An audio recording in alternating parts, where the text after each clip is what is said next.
para falar-vos de Camilo, de José Caldas, que foi um dos biógrafos de Frei Bartolomeu dos Mártires, de Aquilino Ribeiro, outro biógrafo também de Frei Bartolomeu.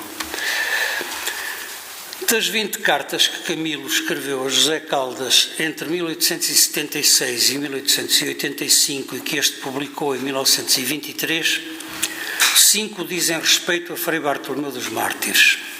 O historiador de Viana, modesto amanuense da repartição de finanças na sua terra natal, estava farto de aturar as prepotências do seu chefe burocrático, sentia-se mal apreciado e não morria de amores pela sociedade vianense. Por isso, aproveitando uma visita do arcebispo de Braga, Dom João Crisóstomo de Amorim Pessoa, a Viana, conseguiu insinuar-se no espírito do prelado a propósito do culto que ambos votavam à figura carismática de Bartolomeu dos Mártires. Por ocasião da ida do arcebispo ao convento de São Domingos para se abrir o túmulo de Dom Frei Bartolomeu, pediu Dom João Crisóstomo que se redigisse uma memória particular do acontecimento e alguém lembrou o nome de José Caldas como da pessoa mais competente para o caso. Feita a memória, quis o arcebispo de Braga conhecer o seu autor. Como é natural, este encontro foi pretexto para uma longa conversa acerca de Frei Bartolomeu. Tanto quanto é possível reconstituir a cena, presumo que José Caldas aguardava esta oportunidade com impaciência febril. Tendo refletido longamente sobre os textos de bibliografia passiva bartolomeiana, Caldas considerava-se insatisfeito, defraudado mesmo, com as 3 versões, 2 em borrão e uma em definitivo, da biografia do genial arcebispo quinhentista, a de Frei Luís de Granada, a de Frei Luís de Cácegas e a de Frei Luís de Sousa. Pareciam-lhe escritas as 3 com o objetivo de se fabricar um santo para pôr no altar, como a peça escultórica do famoso Sermão de Vieira. Até a clássica biografia da autoria de Frei Luís de Sousa, sendo embora, dizia ele, um escrito modular e incomparável na forma, parecia, aos olhos de José Caldas, um texto desprovido de informações novas e determinado por intenções agiológicas. E, acrescentava, um memorial dado a instruir os tribunais romanos no sentido restrito de uma canonização. E, sem papas na língua, José Caldas disse ao arcebispo Dom João Crisóstomo o que pensava da biografia de Frei Luís de Sousa. Cito: desde o berço até ao seu último passo, tudo na vida do arcebispo é prodigioso. Enquanto José Caldas não escondia as suas opiniões heterodoxas, digamos assim, em sentido etimológico, Dom João Crisóstomo, se não estava de acordo com todas as críticas do historiador vianense, pelo menos concordava com a necessidade de se pôr de pé aquilo a que chamava uma biografia puramente humana de Dom Frei Bartolomeu. E algum tempo depois, convidava José Caldas a encarregar-se ele próprio dessa tarefa, para o que o arcebispo se propunha pedir ao ministro da Fazenda autorização que dispensasse o obscuro amanuense das suas obrigações de funcionário civil do Estado, enquanto durasse a investigação. A licença concedida a José Caldas para trabalhar na projetada biografia de Dom Frei Bartolomeu dos Mártires começou em 1 de setembro de 1877 e prolongou-se até 11 de abril de 1879. Muitas foram as desilusões do historiador neste período, a começar pelas inesperadas dificuldades levantadas à consulta da documentação do Arquivo da Mitra de Braga e a terminar no vazio de respostas vindas de fora do país. Uma espécie de conspiração do silêncio, entretecida à volta da figura de Frei Bartolomeu e de que Camilo também se dava conta, impedia que se fosse muito mais longe na averiguação dos factos, dos nomes dos protagonistas, das razões de certos gestos, enfim, no levantamento da tal biografia humana que alguns sonhavam e quase todos pareciam apostados em fazer abortar. No arquivo da Mitra, para além da antipatia visível do respectivo conservador, chocou-se José Caldas com o estado caótico da documentação. Era, contará ele mais tarde, cito, um vasto armazém onde a luz escasseava e a imundícia era muita. Não havia estantes, nem mesas, nem cadeiras.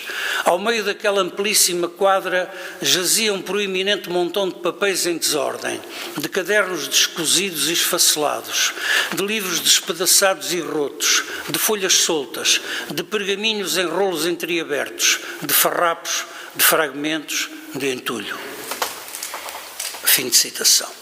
Nada havendo a procurar neste antro bracarense para gáudio do seu guardião sorumbático, que assim despachava sumariamente o intruso, Caldas dirigiu-se aos padres dominicanos de Itália, um dos quais, o padre Ghilardi, publicara pouco antes uma biografia latina de Dom Frei Bartolomeu.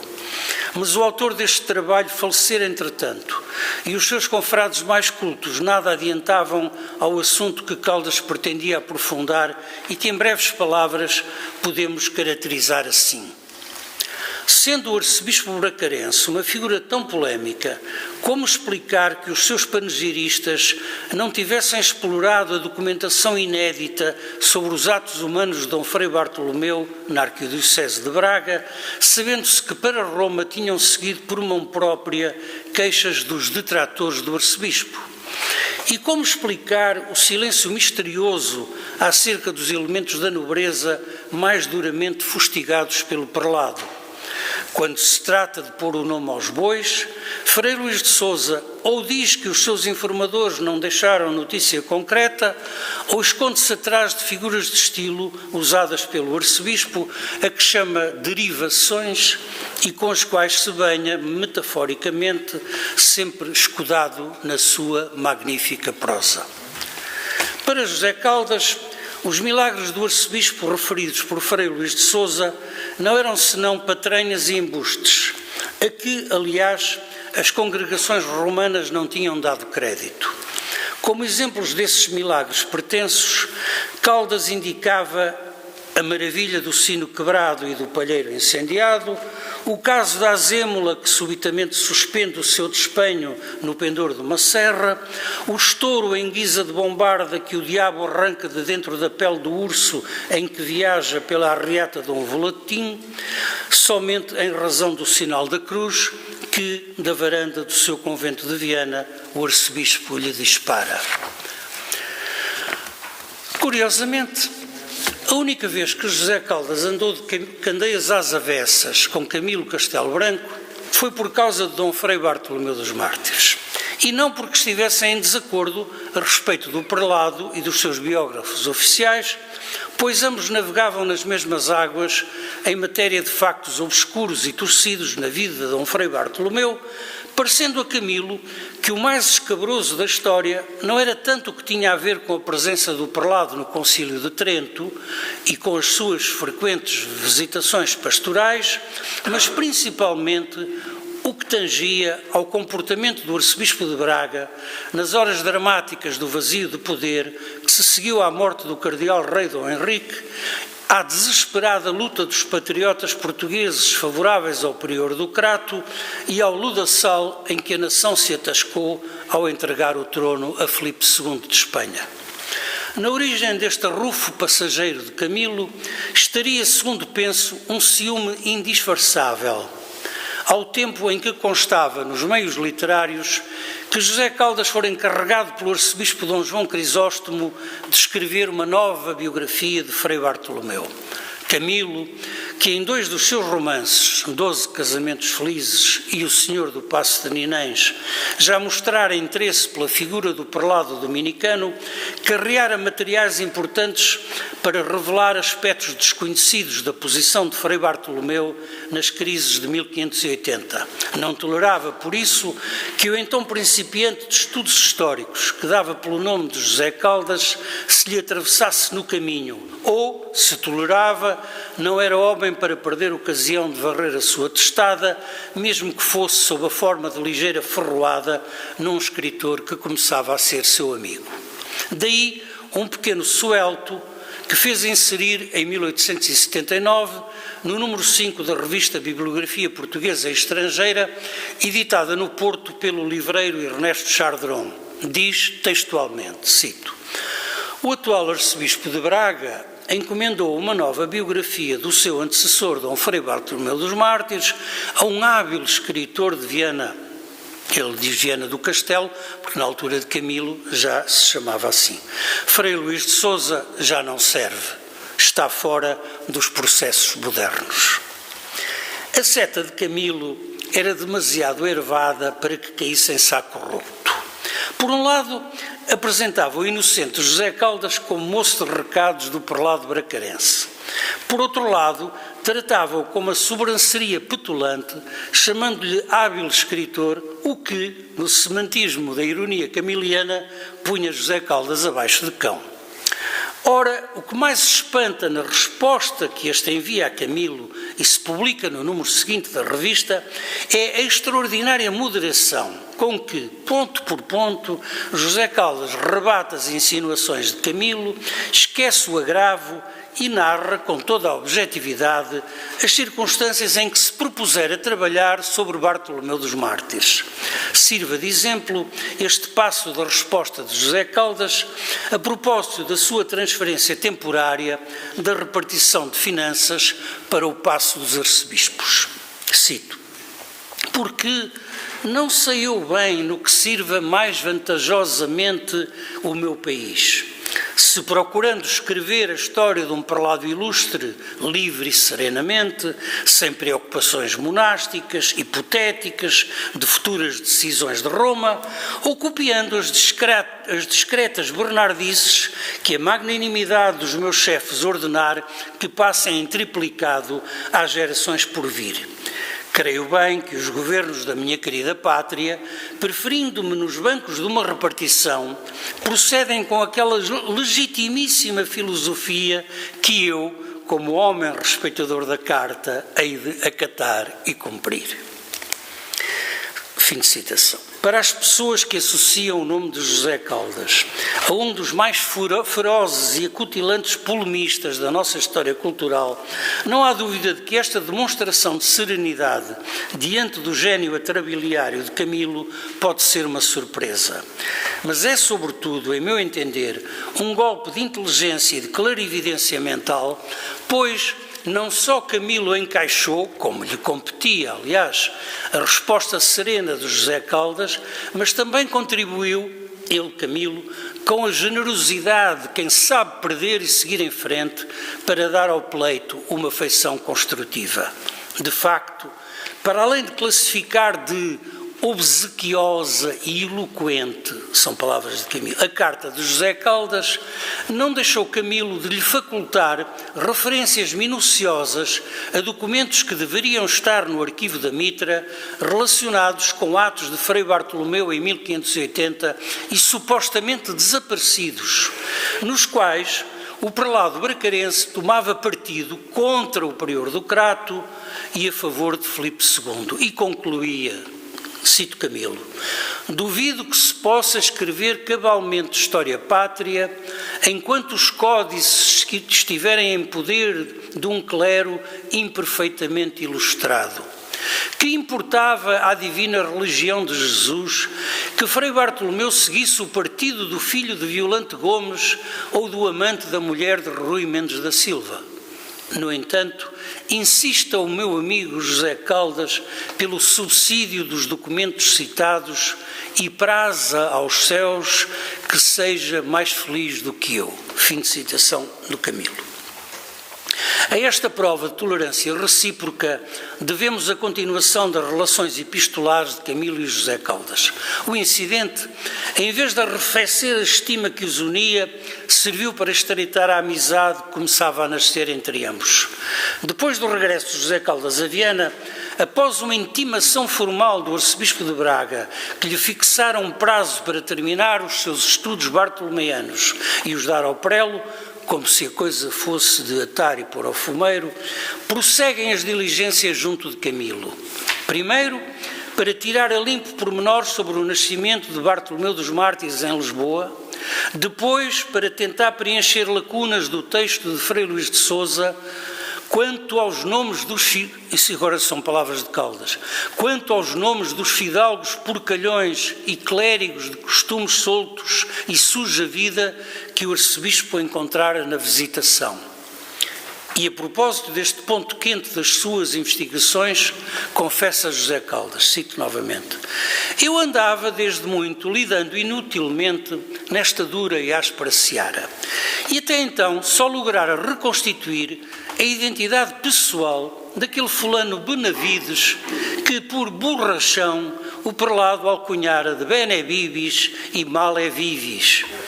Esse Benavides de bem beber e de mal viver era um clérigo de costumes fragueiros, pagão de instintos e sentimentos. Os outros, tanto o Cabrão da Silva como o Bailio, a quem o arcebispo chama vadio, e alguns mais assim tão maltratados por meio de idênticos equívocos, esses haviam ficado fora das minhas pesquisas.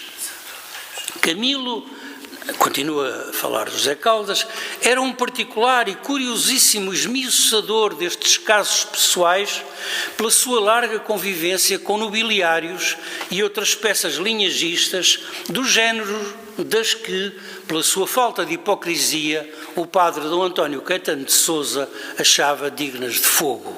Recorri, portanto, a Camilo. Isto é o texto de José Caldas. Por esta altura, fins de 1880, agravara-se a doença mental de Jorge, filho de Camilo e Ana Plácido. Cito Camilo, numa carta para José Caldas: desde que meu filho perdeu a razão, perdi a memória. Assisto espantado a este deplorável fenómeno da besta, posso dizer, da alma humana. É mesmo Camilo. Apesar disso, por várias vezes Camilo deita abaixo livros das suas estantes bem fornecidas para esclarecer pormenores com que nem sonharam os biógrafos do arcebispo quinhentista de Braga. Foi possível, assim, identificar o tal Cabrão da Silva e outros figurantes causticados pela língua comprida e desempoeirada de Dom Frei Bartolomeu. A cada informação, Caldas rejubilava. E sabendo nós do prazer quase sádico com que ele desenterrava segredos das alcovas dos poderosos e dos finaços, não custa acreditar que atribuísse menor importância aos padecimentos familiares de Camilo. Mas o gigante de Seide voltava constantemente a lembrar-lhe que a sua vida estava a mudar. Era já o princípio do fim. Cito Camilo: quando eu estudava muito estas velharias, tinha o fio de muitos segredos. Vivia envolto nas intrigas do tempo e parecia-me que estava lá com a alma e aqui com o resto. Esqueceu-me tudo. Meu filho está perdido irremediavelmente. É lindo. José Caldas tinha 80 anos, viveria ainda até aos 90, quando publicou a biografia de Dom Frei Bartolomeu, que a Coimbra Editora deu à estampa em 1922. Não partilho da opinião de que se trata de uma obra pouco respeitosa para a memória do bracarense. De facto, quem esteja familiarizado com os trabalhos históricos de José Caldas, de que a história de um fogo morto, de 1903, é o de maior fôlego, conhece bem a índole republicana, socialista, antijesuítica e laica do polémico historiador vienense, mas nem por isso ignora as altíssimas qualidades de investigador de que deu provas, ao procurar com afã documentação ignorada ou considerada perdida, sem esquecermos a força estilística dos seus textos, dignos de figurarem nas melhores antologias dos paladinos da língua portuguesa. Curiosamente, foi outro grande escritor quem, no ano de 1959, deu a lume aquele que é, sem dúvida, um dos mais perfeitos retratos literários do bracarense. É seu autor o saudoso Aquilino Ribeiro, também ele, tal como José Caldas, membro da classe de letras da nossa Academia das Ciências. E intitula-se Dom Frei Bartolomeu. Para os que se interessam pela história do livro impresso em Portugal no século XVII, tem esta obra a particularidade de desfazer, sem apelo nem agravo, a lenda segundo a qual a primeira edição da vida do arcebispo, escrita por Frei Luís de Cácegas e primorosamente reformada e ampliada por Frei Luís de Sousa, fora impressa em Viana do Minho, ou Viana da Foz do Lima, hoje Viana do Castelo, em 1619, pelo tipógrafo conimbricense Nicolau Carvalho. Com efeito, dada a enorme extensão do texto, 284 folhas in folio, isto é, 568 páginas, com sumptuosa portada gravada e retrato do bispo biografado, e não esquecendo que se tratou de uma edição encomendada e paga pela Câmara de Viana, tem toda a razão Aquilino ao escrever, cito Aquilino: o mais provável é que a vida de Dom Frei Bertolomeu fosse composta em Coimbra, na Rua do Quebra-Costas, e o impressor adaptasse de Viana. De resto, supor que Nicolau Carvalho não tivesse dificuldade nem relutância em transportar a tralha toda lá para tão longe para imprimir uma só obra, implica aceitar que podia fazê-lo desempenhando simultaneamente o cargo que não julgamos uma sinecura sem obrigações de armador dos autos e capela da Universidade. Aliás, eu tenho documentação do professor Lopes de Almeida provando que, nesta data, o nosso Nicolau Carvalho fazia trabalho para a Universidade de Coimbra e não podia estar em dois lugares ao mesmo tempo.